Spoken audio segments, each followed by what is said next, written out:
Well, we had a strong rally on Wall Street today. The S&P 500 was up over 1%.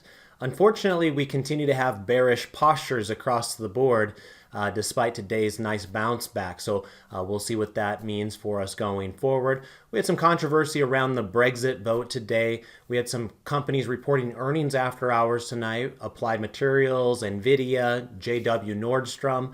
And then we also had some kind of wild price action in the commodities area today, and that's actually where I want to concentrate my trade application example. So with that, let's go ahead and get started. Welcome to the Market Outlook video presented by MarketScholars.com. I'm your host, Brandon Van Zee. It's November 15th, 2018. First of all, for those of you that are new, we want to welcome you in. We're grateful to have you in our audience here tonight. And remember, you can go to our YouTube channel and subscribe to our channel there. You can also look at the description area where you can sign up for our email distribution list that entitles you to seeing the stocks that are giving you overbought and oversold clusters in the S&P 500 on a daily basis. We're also heavy users of Twitter. Make sure you're following me there. My handle is @BrandonVanZ. And make sure you're clicking like and retweet on all of the Market Outlook related tweets that we have out there. And for those of you that are on Facebook, we have some exposure there as well. We have a group established. Check out the web address embedded in the logo in front of you. All right, with that, let's go ahead and dive into the details of today's analysis. So as you can see here, I've got chart 4B pulled up for those of you that are premium market scholars that want to follow along with today's presentation. Remember, this particular chart setup here is simply a 4-grid looking at the 4 major U.S. equity indices. We've got the S&P 500 in the upper left, Dow Jones in the upper right, we've got the NASDAQ in the lower left, and the Russell 2000 in the lower right. You can see it was actually the NASDAQ that was the leading index here today. It was up 1.72%. So great bounce out of that particular index today. But kind of like what I alluded to in the intro there, unfortunately, it didn't do enough to actually change the posture. In fact, things got worse from one perspective on this trade grid right here, and that's in terms of the Dow Jones. The Dow Jones was up 0.83% today, so it was our laggard, but still a very nice healthy bounce today. But even having a bounce did not prevent it from establishing a strongly bearish posture. Remember, when we get this dark pink color, that's just a very quick and easy identifier for the eye that we now have a strong bearish posture, and that occurs with this green line falling below 50 on the market forecast chart. So again, those colors are meant to make things a little bit easier for us, for those of you that have access to that charting program. But even if you don't, if you're not one of our premium subscribers, remember, you can still kind of determine whether you have a strong or a weak bearish posture by just looking at where that green line is. And if the green line is going lower, but it's between 80 and 50, we would consider that weakly bearish posture, and that's when we have that light pink color up there. And then once it falls below 50, like we're at right now, 45.88 and falling, then it does establish that strong the strong bearish posture. So that actually was taking a turn for the worse from that perspective. The other indices just maintained their strongly bearish posture that they already had prior to today. So again, we're happy to see that the bulls didn't roll over and play dead. They've come to play, and they bounced the markets up by 1% today. But they're not out of the woods yet, and we continue to be trading below falling moving averages at the current juncture. So we'll keep our eyes on it. As I mentioned on Tuesday when I did the video, one of the possible outcomes is we do get an inverted head and shoulders pattern, but right now that's just a guess. Remember, before we can determine whether that's actually going to take place or not, we need the market, in this case with the S&P 500 right here, to come up and break through this neckline that we've got established up here at around 2817. You'll notice we had a double top right around there from going back into the first week of November, and then also back here in the middle of October. So if we can kind of come right back on up to that level and break through that neckline, then perhaps we'll have a nice year-end rally. But right now, that's just a guess. We don't know that's going to be the case. In fact, right now, the path of least resistance for this market is to the downside because we have that faltering moving average and price is still below it. So we'll we'll take a look at it as the days unfold. We have to remember that right now is a seasonally strong part of the year. November traditionally pretty strong, so is December. So they've definitely got a few tricks up their sleeves if you're bullish, but we also have to respect trend. And right now, trend is not really giving us anything to get excited about. Let's go ahead and take a peek here at our next chart setup, and this one will go on over here to the 3 green arrows chart. This is chart 4C. And on this one, you can see it's kind of a mixed bag. Where we stand right now with the S&P 500 is we have a mix of green and red arrows. That's why the background color is white in this case. The reason that's the case, we have a red arrow on the moving average, a red arrow on the stochastics, but we still retain that green arrow on the MACD. So we have a mix there. Whereas when we look at the Dow Jones, we actually do have 3 red arrows in that case. And when we look at the NASDAQ, we also have 3 red arrows.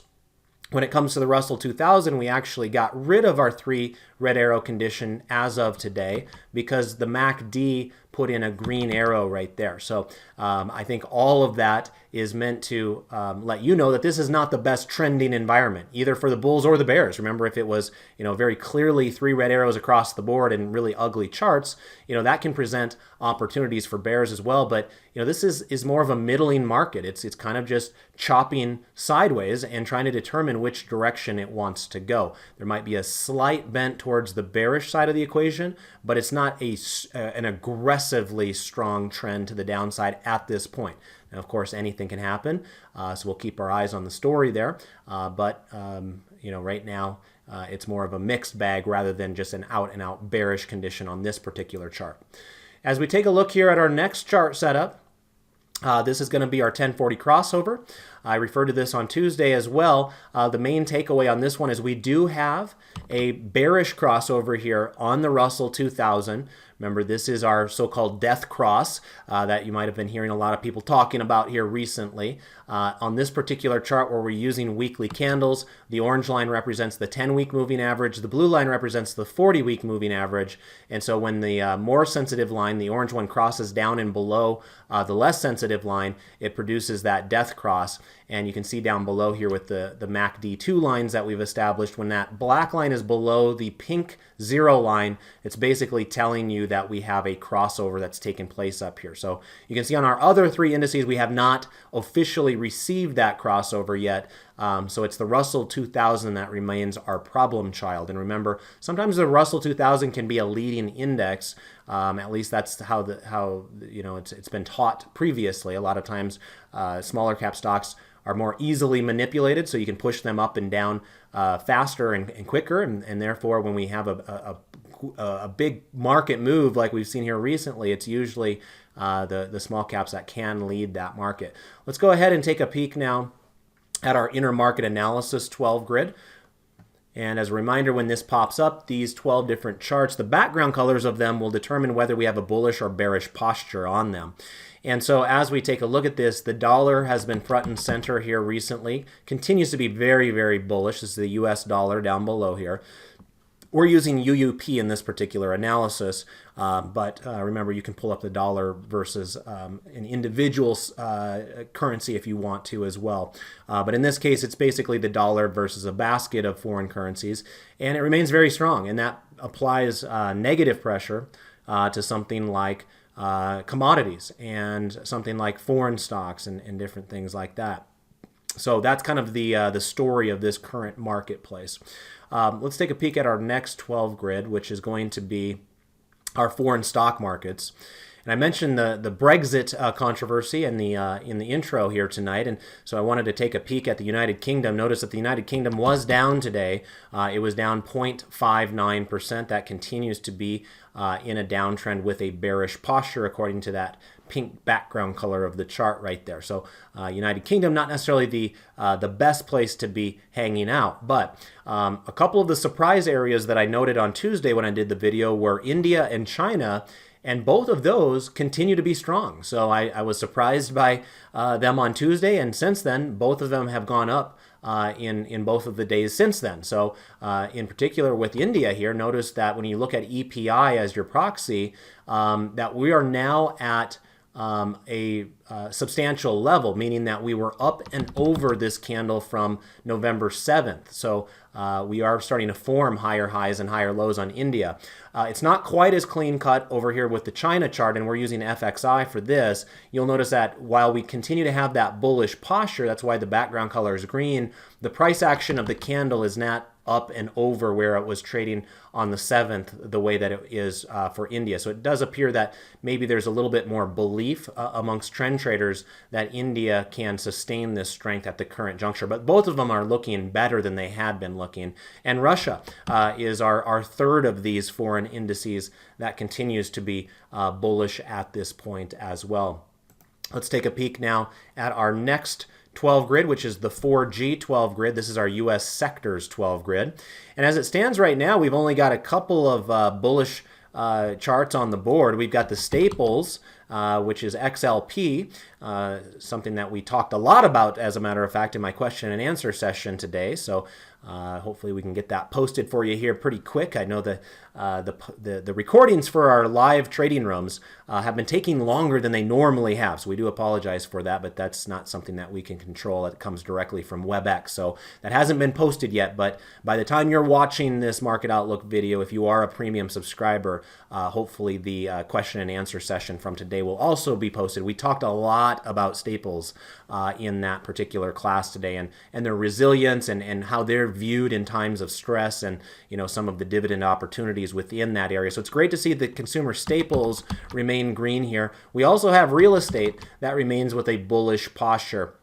But as you look at the rest of the charts, they're all pink, telling us that we do have bearish postures across most of the sectors in the U.S. markets. Utilities had been a stalwart, but even utilities, you'll notice, have fallen for the last couple of days. I don't know if you guys have caught the story, but those utilities out in California, PCG and EIX, have just been decimated this week off of fears that they may have been responsible for some of those California fires. So those two stocks have just plunged this week. So we had a conversation about those companies in today's class as well, if you want to hear my thoughts around that topic. I think it's a dicey time for those companies, so just buyer beware with those two in particular. So I think that kind of helped bring the overall utility space down a little bit more here today than it otherwise would have. But as you can see, we remain sitting right on top of a rising 30-day moving average right there on utilities. So the fact that we do have a bearish posture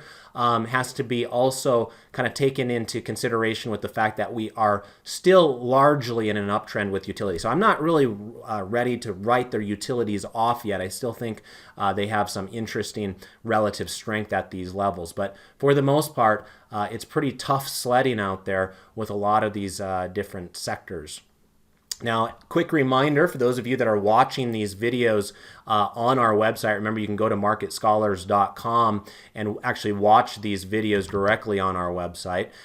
We do appreciate you guys that are clicking like and thumbs up and things like that on social media. That's our way to get our analysis out to the public, right? We don't have a big advertising and marketing budget. We are a very small company, and so we know that we have a very loyal fan base, and we can't thank you enough for that. I want to thank all 119 of you that clicked the word like on Twitter the last time I did this video on Tuesday. I figure anytime we get more than 100, then putting the hours of effort into producing these videos is worthwhile. So keep up your end of the bargain there, and we'll do our best to keep up our end on our side of the coin. Real quick here, I wanted to get back to the charts and show you one other chart that I don't often bring up during this presentation, but I think it is worthwhile to kind of point out at this current juncture. And that's chart 4Q. This is the commodities 12 grid. Again, we don't usually look at this one as part of my typical routine here, but some very interesting price action took place today. So first of all, you take a quick glimpse at this 12 grid right here, and most of these charts have a pink background. In other words, we have a bearish posture using the market forecast intermediate line. And again, that shouldn't be a big surprise learning what I just mentioned a couple of minutes ago when I mentioned that the US dollar has been very strong. When the US dollar is strong, oftentimes commodities priced in US dollars are weak, and that's where we find ourselves at this current juncture, with the exception of two charts. And those two charts, first of all, copper is hanging in there right now. That's the chart I'm kind of circling off to the right here. But the one that I wanted to kind of spend a little bit more time on tonight is this one right up here. Take a look at natural gas. That's your chart in the green up here on the top. And that chart has just been wild. So notice that ever since basically the beginning of November, this thing has exploded from being on the moving average itself to surging. Now, remember that these numbers off on the right-hand side of the charts on the 12 grid are telling us what the percentage is up for this security over the last 3 months. So right now, UNG continues to be up 31% over the last 3 months. Now, all by itself, that's an important piece of information because I think most of you recognize that the stock market has been pummeled in recent months, and anything that's giving you a positive return is probably worth investigating further. 31% is an outstanding return in 3 months, but it pales in comparison to where it was at just yesterday. Notice that UNG was up at one point about 65% over a 3-month period yesterday and gave back a substantial amount of that today. Notice that UNG was down 19% here in one single day, and it reminds us that there are a lot of risks in some of these commodities, just like there's risks in stocks as well. And when you decide to get into them, make sure you're not the bag holder, you're not the person that's buying them at the exact top. People that were buying UNG yesterday off of a breakout probably woke up today being very, very disappointed. Now, of course, natural gas shouldn't be going to zero. We're just entering into the colder time of year where a lot more natural gas will get burned as people try to heat their homes across this country and across the world, quite frankly. But what we do know at this juncture is that UNG remains in a substantial uptrend at the exact same time that oil remains in a substantial downtrend. And if I were to flip this back on over here now to chart 4A, so that way we can look at a big chart on this for UNG, notice what is being established after today's sell-off. First of all, recognize that we closed on the exact lows on UNG here today. So it couldn't have gotten any worse. They were probably begging somebody to ring the bell because it was just constant selling throughout the day. We closed at the exact lows. But even despite that, pullback of 19% today, we continue to have a bullish posture on UNG. And we know that very quickly by seeing the green background color of the chart there. And of course, anytime the green line on the market forecast tool is in the upper reversal zone, meaning above 80, right up here where I'm circling, then that means that we continue to have a bullish posture on it. Now, some of you have heard us refer to something called the bullish intermediate confirmation signal before. And that's what exists currently on UNG.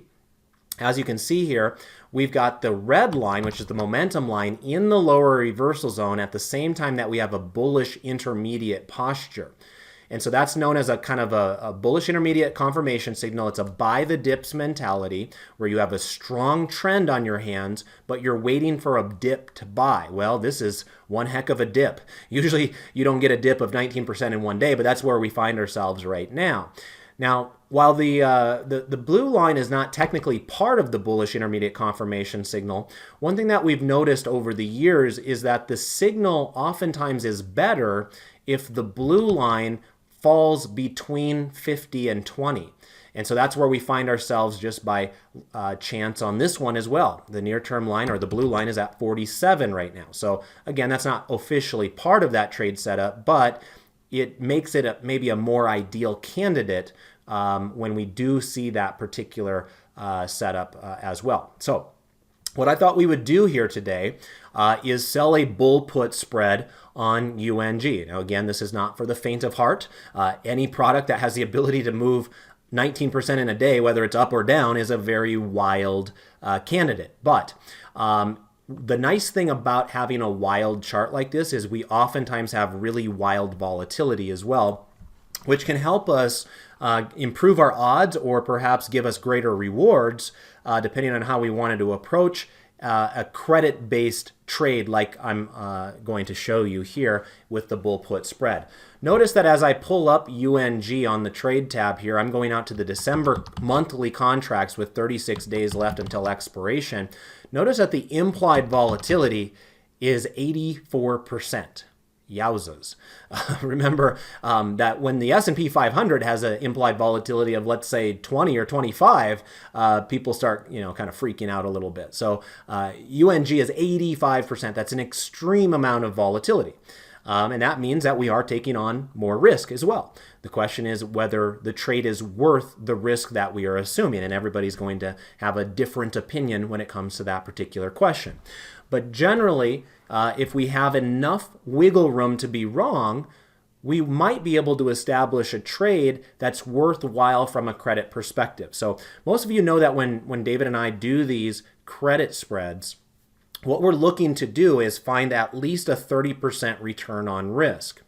And so I was looking at a few of these spreads before I started recording the video here tonight, and the one that I landed on was the 26 strike. Now notice, that's a delta of only 16.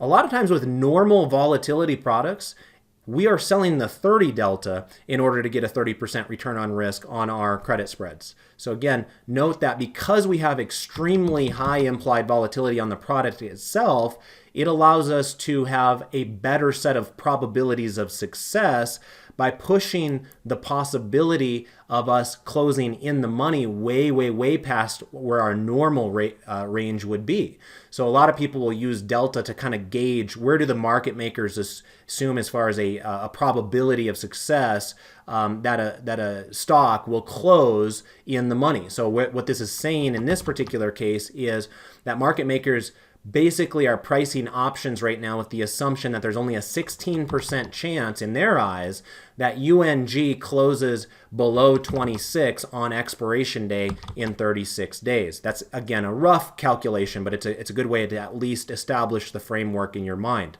So if I'm going to sell the 26 and buy the 25, I can right-click, go to Sell Vertical.